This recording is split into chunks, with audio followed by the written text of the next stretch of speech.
Hello, everybody, and welcome back to another episode of our Magnum OPUS Podcast. It's official. We're here for a season 2, and we are so incredibly excited to be hosting for you today the one and only Dr. Mark Liu. So I want to have everybody clapping their hands at home as we introduce one of the most energetic people that I have ever had the pleasure of working with. Thank you so much, Dr. Liu, for joining us today.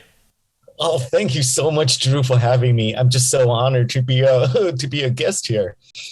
Really, it's one of those things that I get the list of people that we want to interview, and we get to reach out. And when I saw your name on this list, I was like, I need to carve out all the time that I can to talk to him because he is so dedicated to music. He has a doctorate. He is so engaged with all of his students. He checks all the boxes for a music teacher who aspires to be a music teacher. So really, I'm so incredibly thankful that I get the chance to talk to you. And I think Opus is so incredibly blessed to have the opportunity to work with somebody as amazing as you. So accolades aside, let's go ahead and get into the nitty gritty of the interview here. I would love to ask you how you got involved in music. And maybe it's a memory that you love so much, or maybe it was like a person that inspired you. But can you tell us a little bit Sure, about your musical background? absolutely. And once again, thank you so much for having me. I mean, just such a great honor. And I just have to say that when you are really truly passionate about something, for me, obviously that's music.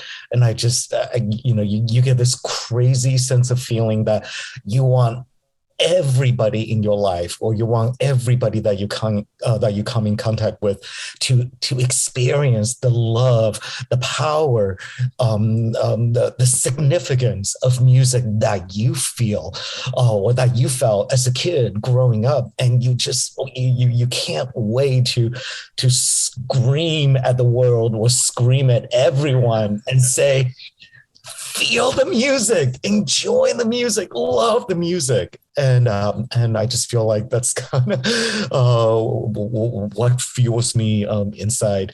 You asked me maybe just to talk a little bit about my sort of musical upbringing. Oh gosh, where do I even begin? I feel when I was I started playing the cello when I was in seventh grade, and I guess Wow. that's a rather late start, right? But luckily, I think my parents just had the wisdom to immediately, give me a nice instrument and immediately start on private lesson. So I feel those things really helped me to make up for lost time. And when I was in high school, I was one of those kids. I just wanted to do everything that the music department offered. I was in orchestra all 4 years. And when I was a junior, I decided to join uh, the choir. Mainly because I remember the choir director came in one day and just said, "Hey, here's an opportunity for orchestra kids to have a combo experience." So I thought, hey, why not? So I did choir and orchestra my junior and senior year, and I loved singing so much, I thought I'm going to try out for the musical. So, I did the high school musical, West Side Story and Guys and Dolls were the two shows that we did. And in my freshman year and sophomore year, I actually played in the pit. And let's see, so what else? And just the fact that I was able to sing, dance, and play in the orchestra, and also I was in the youth symphony and outside of school. Just I think all those experiences coming together, I just felt like I I think maybe it was my senior year.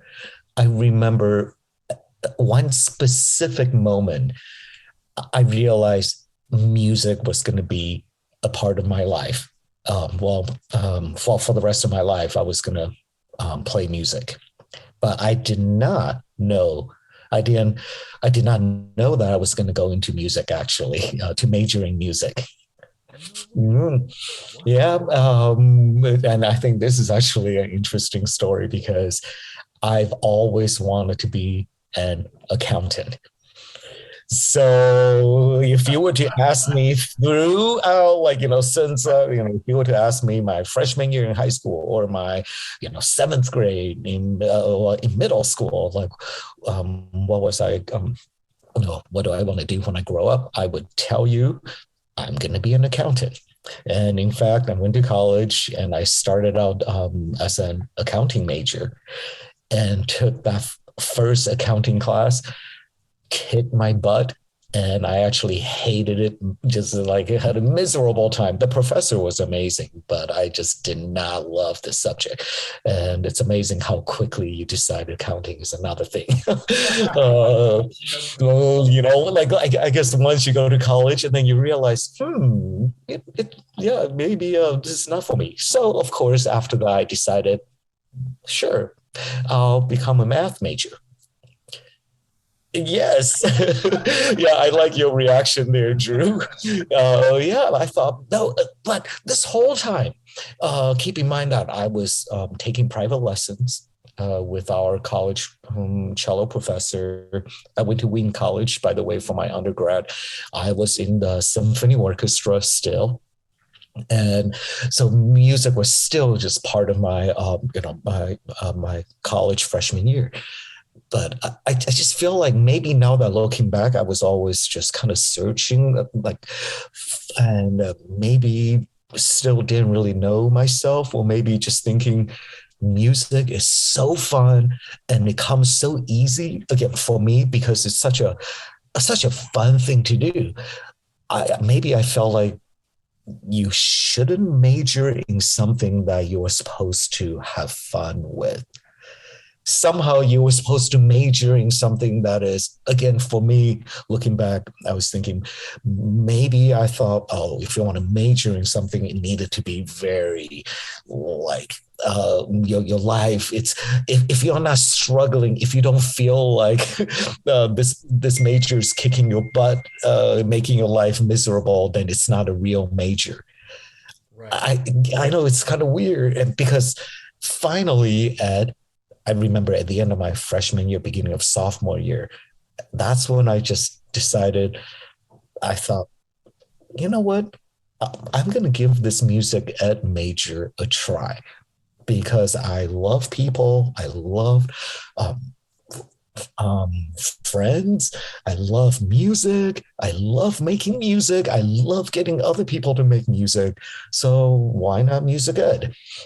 And I swear, the moment I said that to myself, that's when all the planets in the universe just lined up. Yep, it was like light bulb, all these great things. Yep, that's when all of a sudden I could hear all the herald angels singing. The gates of heaven opened up, and the sunlight is just flooding over my head, and I was like, this is it. This is what I've been searching for or waiting for. And then there's no turning back. And then since then, I got my master's in music education from Northwestern University. And then I decided to pursue my doctorate also in music education from Boston University. And there has been absolutely no regret. Absolutely. Oh my gosh. What a story, Dr. Lou. That is definitely to go from accounting and then math and then deciding, you know what, let's do music, and then to have that reaction. I think that's here's you're gonna love this. I remember again this is at Wheaton College, my undergrad. So this is the day of our graduation. The dean of the Conservatory of Music came up to me and said, I just want to let you know that every year some music professors, we get together and we speculate who is going to drop out of the conservatory, and because they always seem to be just doing other things, and then they're always very sort of scatterbrained, I guess, and they always want to just they're so busy running around, and we all thought that it was going to be you. Oh my gosh. And I was like, oh, thank you. Oh, No, I took it as a compliment, actually. The way he said it, really, I do believe it was, he was saying, yeah, we, the professors sometimes get together and we speculate. And we all thought that you were going to drop out of the conservatory because you always seemed like you were doing something else. And deep inside, I was like, hey, I proved you wrong. that's right. Defied the odds. Defy the yeah. And then, well, I don't know. I think you have a lot of questions for me, but I was just thinking that people also ask me, what's the difference between music ed and music performance? Yes. And Yeah. and I thought about going into maybe music performance because I just love playing the cello. And ultimately, I decided on music education is because I believe that as a music educator, you get all the wonderful training and knowledge about sort of education, history, philosophy, psychology, just a lot of really interesting topic. And then you can teach kids kindergarten to high school, even college. And I just felt, and I realized, I can continue to practice my cello as hard as I can. And, I can still be a top-notch performer as a music ed major. So that's what ultimately made me decide to go for music ed rather than just a performance degree. Yeah, absolutely. That's a really nice clarification. I'm glad you brought that up. And I'm really glad we talked about, too, all those different things. You had an undergrad, you had a master's, and then you studied your doctorate, and all in these different things. And I think music it's one of those things that we have a hard time thinking about pursuing as a career, because maybe we think of rock musicians or drummers or people that they play in their garage until they get so good. But we can study music. We can study music for years and years and years, and there's all these kind of higher ed degrees. So for people listening, Dr. Liu has what's called a DMA. And if it's okay, I'm going to ask you, go ahead and elaborate what that means. And there's actually a couple different specifications of that. You can be a DMA in composing or conducting and all those couple of things. And I just want to ask you a little bit, what does that mean to have a DMA? What's your specialization? And then we'll just kind of wrap it up and say there's all these different things you can study in college as a musician. Mm-hmm. Yeah, specifically DMA stands for Doctorate of Musical Art. And of course, the one other doctorate sort of the abbreviation is PhD, which is Doctor of Philosophy in Musical Art. And they're really similar, and but basically, having the doctorate degree really opens up a lot of doors, because really it means that all the things that you love to do, for instance, whether it's music history, whether it's music theory, whether it's performing, whether it's music in culture, 20th century, 21st century music, futuristic music, music composition, all those things that you love to do, you get to do it on an even more in-depth level. And in fact, as a doctoral student, what you then need to, I guess, decide pretty early on in your doctoral journey is that you need to find that one area in the field of music education or music in general that you really want to have, that you wish, or that you could have an impact on. For me, music motivation has been a big thing. So basically, I decided to study motivation, or the subject of motivation in music, through music, and you read a lot about different philosophies and all that.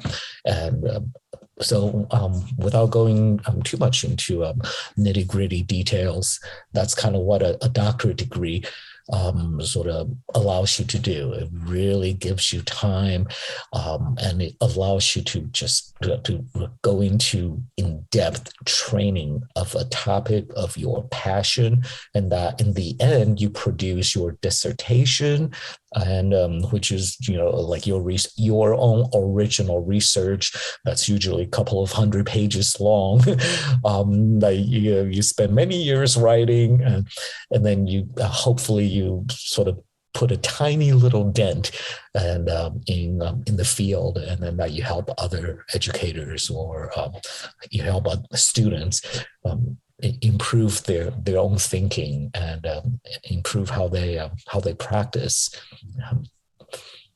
Well, I can definitely say without a shadow of a doubt that anyone who has met you, Dr. Liu, knows you have made more than a small difference in the music community, just bringing your energy.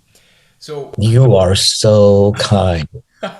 no, it's just energy that's from you. I feel like it radiates to me, and I just got to give it back. Now, I have one more question. When you were in your doctoral studies, were you doing a lot of music performance, or did you find that you spent a lot of time additionally doing research and kind of studying that nitty gritty good stuff? Oh, that is a great question. I have to admit, during well, first of all, it took me roughly 6.5 years to complete my doctoral journey. The first 2 years, I was basically taking all the required courses, and then the second 2 years, and basically we were I needed that time to study for what we called it exit exams.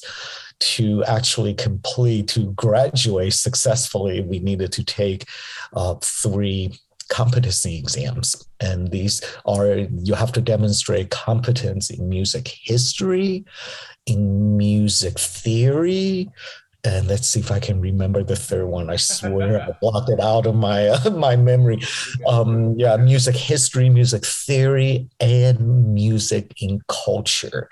So you demonstrate your understanding, and so that um, took about 2 years, and just a lot of reading, and a lot of writing during those 2 years. And then the last 2.5 years, that's when you really focus on the writing of your own dissertation. So I really get to sort of put all the things that I've read about education, about motivation, all the different theories, and all the different types of learning styles, and then put it all together and come up with my own research, which is I had a survey, and then I had roughly 800 high school orchestra kids from around Illinois to take this survey, and then based on the data, I was able to sort of come up with a theory of my own on how how students are motivated in education, in music, and how we can predict how long they will continue. Oh my gosh, Dr. Liu, way to do a qualitative study. That's incredible. Let's do it. Yeah. That sounds like a lot of fun. That sounds like a lot of fun, a lot of work, but a lot of fun. So I think it's really cool. Very rewarding. Yes, very rewarding. I think it's excellent to hear that you can still have these opportunities for research. If you're somebody that loves doing maybe numbers or ideas, but you still like music, you can incorporate those two, and there's still lots of room. And oh, I'm so sorry. I see. I just you're so awesome, and I totally deviated.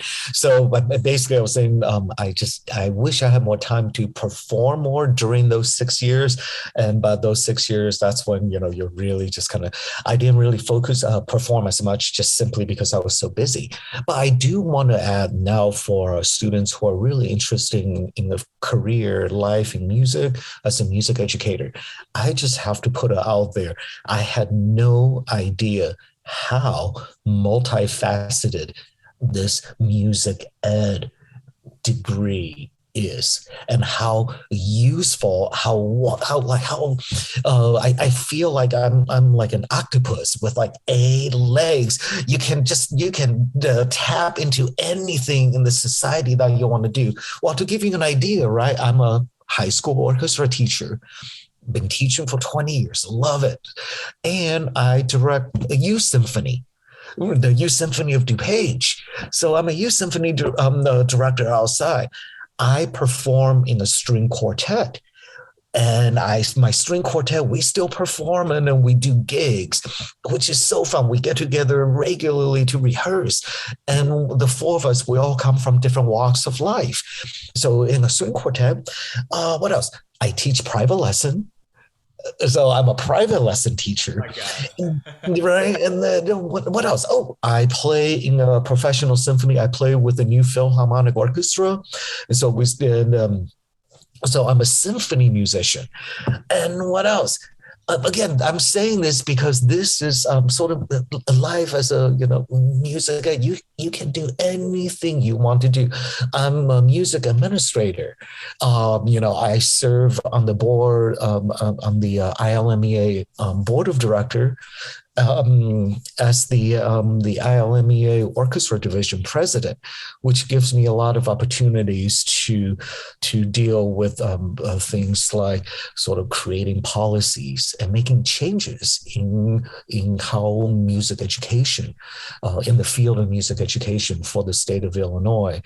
I'm a community program manager. I get to, putting on concerts. It's kind of like we're event planners. And the list goes on and on. It's I think it's a field. It's a degree that just keeps on giving. Yeah. And it's offered me a lot of wonderful opportunities. And I can teach at OPUS. Yes, and that's what we're really excited about. We're selfishly guarding you. Not to mention you sing as well. So, Dr. Liu, just to do like a 2-second recap, high school teacher at Mattia Valley, Symphony DuPage music director. He's on the ILMEA District Orchestra Division Board President. I'm sorry if I butchered that, but you have had so much experience conducting and playing music. I want to move on to our next question, and I really want to ask you, what's some of the differences that we see between larger, full orchestra music and then smaller chamber music? And we don't see a lot of opportunities to play chamber music in school, but what are some of the benefits of doing so that camps like OPUS provide? Sure. Well, I mean, there's nothing that can, I feel, just not replace, but I mean, this is something words cannot describe about sort of when you play in a symphony orchestra. You're one of anywhere between 50 to 150 musicians, right? You playing a huge section, whether it's violin, viola, cello, bass, or maybe winds, and then you have the full brass section, and then you have the percussion. And when you hear the sounds of Shostakovich, Beethoven, Tchaikovsky symphony, it's that sound, and then just the power that you hear. It's just like words cannot describe, and you really do believe you're part of something, a universe that's so huge. And with that said, chamber music is, of course, totally, well, it's different in a way that now you're taking that whole symphony experience and you're really narrowing down to 4 or chamber. I guess typically, most often, maybe in this case, we're talking about a string quartet, 1 violin 1, 1 violin 2, a viola, cello. So you're really talking about the essence of a symphony. And it's like this, within the 4 players, somehow you can create this power, music. You can have this amazing musical experience, but with 4 players. And somebody described this to me the best. I just feel like, yeah, it's so true. Yeah, I guess in a quartet, because you're the only one, really, you have all the power. You want the group to sound louder, you play louder, and all of a sudden the whole group sounds loud. You want the group softer, you play softer, the group sounds soft. You want the group to improve, the better you play your part, the better you contribute, the better your group will sound. Like, you really make a huge difference. Whereas in a symphony orchestra, maybe I would be, since I play the cello, right? Maybe I'm one of 12 cello players in the section. I don't feel you're not really that big of a difference. It's really about the section. But in quartet, it's totally different. And that to me, it's really, really fun. Oh my gosh. And it's so intimate too, just because there's so few of you. You can lock eyes with a whole section. You can really dictate, like you were saying, with volume and all that stuff. So let's, leading into sort of our second to last thought here, we have two prepared chamber music pieces that we're going to listen to. We have a Sibelius and we have a Smetana. And I want to kind of leave it up to you. Which one do you want to listen to first? Maybe why are we listening to it, and what sort of stuff do we want to listen for? Cool.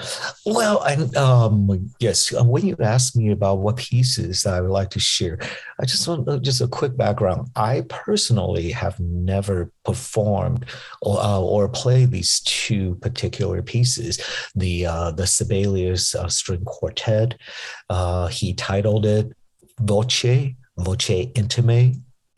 Intimate Voices. And then the Smetana quartet, he also titled it From My Life.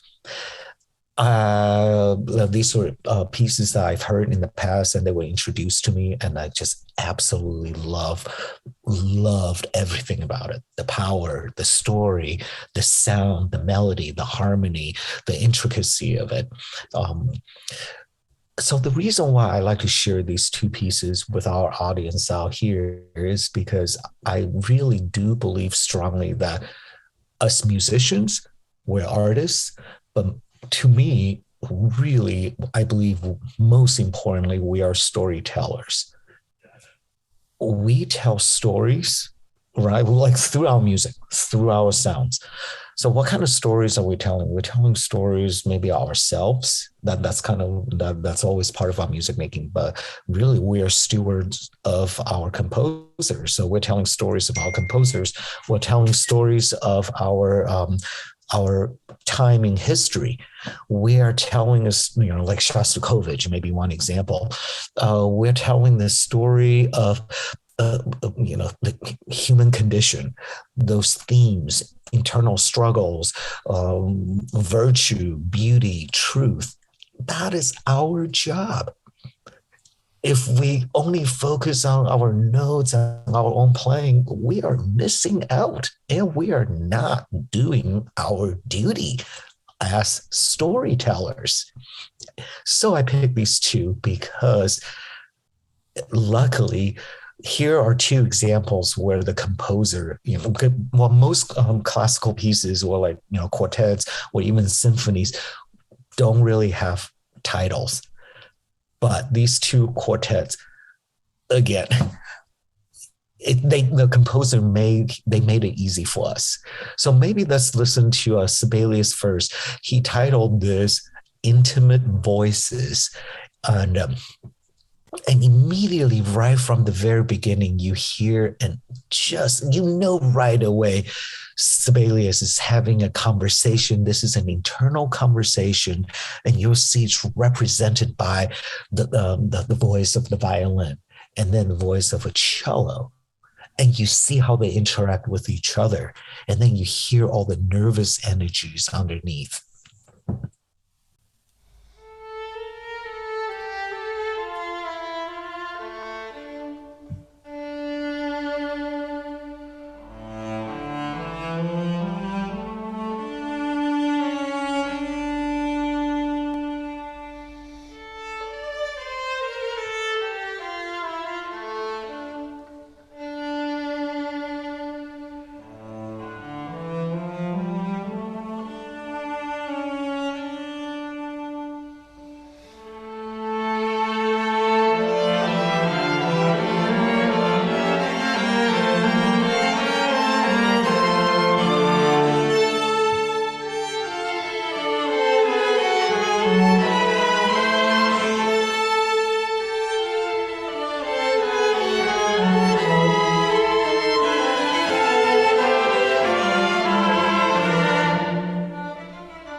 And here's that into the voice that we're talking about with that nervous energy.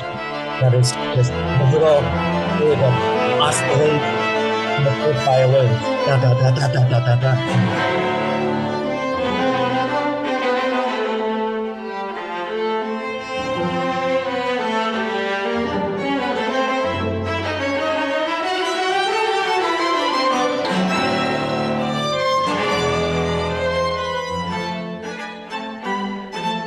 And we can probably stop right here, or we can listen to it for the next half an hour. Yeah, absolutely. Yeah, anyway, so that's one example where the composer clearly, well, as a performer, right? I just love the idea that you're one of four in a quartet and you can just tell the story of the composer, or tell the story of yourself. The composer's allowing you to share an intimate voice with them. Whatever that intimate voice is for you, that's your own voice. That's your story. Like, we're not asking for details. Right? We're not asking you to spill your guts, but we're asking you to, through your music, your sound, and then you can invite us and let us know that, how real, how vulnerable you are as a person, as a performer, and you have the guts, I guess, to lay your imperfection out there in the world for them to hear. And then and the music is just absolutely beautiful. So that's why I love that piece. And then Smetana, this Czech composer, this piece he wrote it. He titled it "From My Life." Let's see if I remember. I think he wrote this. He lived maybe like 54, 55 years old, and he actually composed this like the last 5 years before he died. And he really had a terrible life. He was losing hearing. And in fact, by that time, his hearing was completely gone. And he still composed this quartet. And he said, I guess, let's see, if I remember correctly, he actually said he didn't care what anyone thinks about this quartet. It's clearly very unconventional. He didn't care. He just wanted to write something that is totally him. He wanted to capture an energy of his youth. That's why he said he wanted to capture his youth, and he wanted to foreshadow all the miseries yet to come. So that's that quartet. So you will hear definitely youthful energy, but at the same time, he is foreshadowing all the tragedies that he was to experience.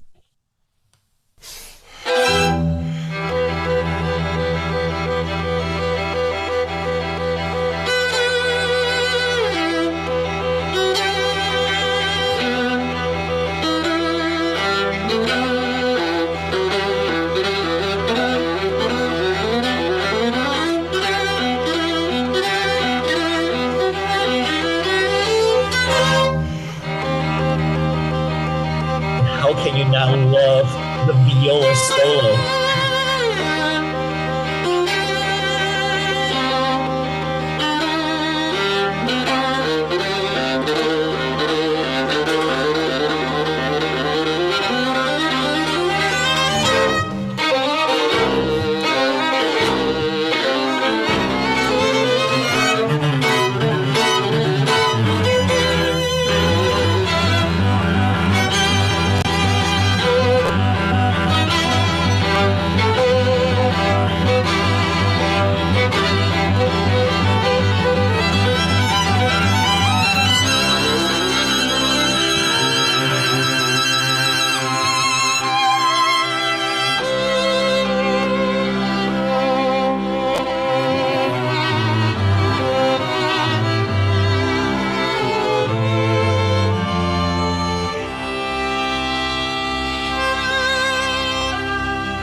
There are some incredibly tender moments.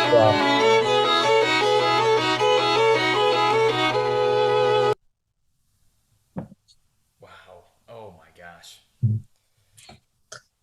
So it's really, yeah, I just feel like once again, as a chamber musician, or just as a musician, I mean, we get to do all these amazing things that we can.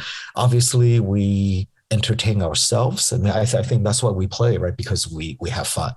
We love our instruments. We love the way it makes us feel.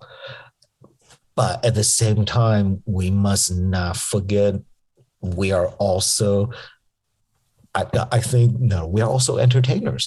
We also believe that yes, it's fun for us, but we also love to contribute and give and share our gift with others because we realize sharing is more interesting and more meaningful, and it just feels better than receiving.